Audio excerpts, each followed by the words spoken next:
Singkat cerita, Eden dan Tem bertemu dengan 3 temannya yang lain. Terlihat mereka pun senang karena bisa berkumpul lagi seperti dulu. Tanpa berlama-lama, mereka pun langsung menuju penginapan untuk bersiap camping. Setelah memasang selebaran, mereka mencoba mencari Jenny ke atas bukit.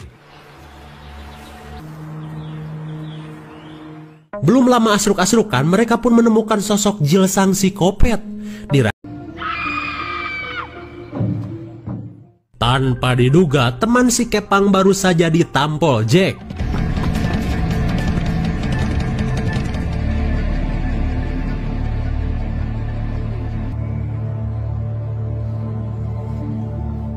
Saat sedang abret-abretan kabur, si Kepang menemukan sebuah gubuk derita. Kemudian ia berusaha mencari bantuan.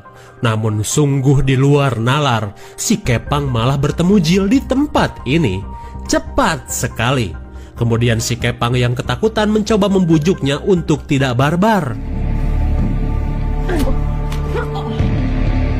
Ya elah, saat si Kepang puyeng kronis, ia melihat temannya sedang dibawa oleh Jack. Lalu tiba-tiba, bagaikan adu kemiri, kepala si Kepang pun tak kuasa saat dicium batu. Di sisi lain, Eden dan teman-temannya baru saja tiba di pintu masuk perbukitan. Lalu mereka tak menyangka dengan banyaknya selebaran orang hilang di tempat ini. Kemudian Greg mengusulkan untuk menggunakan jalur lembah saja, karena kawasan lembah adalah rute terindah yang patut mereka lihat. Mendengar kabar tersebut, mereka semakin bersemangat untuk menjajalnya, tanpa memikirkan kasus-kasus yang ada di tempat tersebut. Guys, this is really steep. I'm wearing shoes for walking. Di tengah perjalanan, Eden merasa tidak kuat karena jalur menuju lembah sangat terjal. Ia pun menginginkan jalur lain untuk dilewati. Keinginan mendadak itu pun membuat mereka cekcok. Kemudian Greg sang leader idiot akhirnya membagi 2 kelompok, di mana Tem dan Danny melanjutkan pendakian menuju lembah. Sementara Greg dan sisanya akan memutari perbukitan dengan kesepakatan bertemu di danau. Sungguh ide yang sangat buruk. Singkat waktu, malam pun poek. Tem dan Danny pun beristirahat dengan mendirikan tenda di kawasan hutan.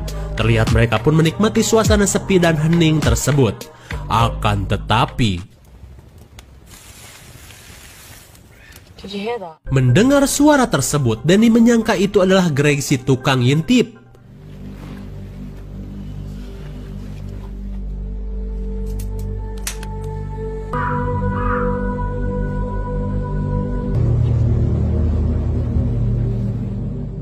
Ketika melihat psikopat Jill, Danny merasa itu adalah salah satu temannya.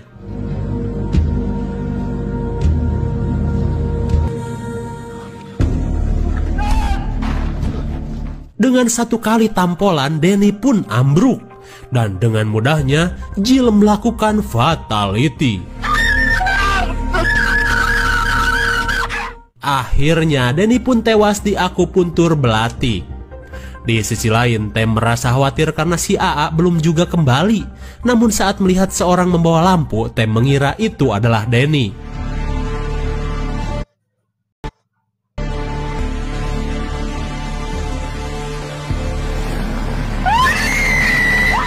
Sial sekali, setelah memukul pingsan Tem, Jack pun membawanya. Singkat cerita, Tem yang baru sadar kini sudah berada di kediaman Jack dan Jill. Dalam keadaan yang masih puyeng, ia melihat psikopat Jack sedang membawa jasad Danny entah kemana. Kemudian ia berusaha untuk kabur dari tempat ini.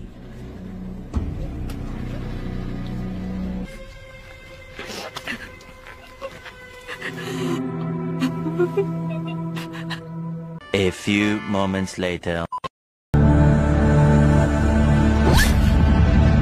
Dengan hantaman kapak kopet, Tem pun akhirnya mokan.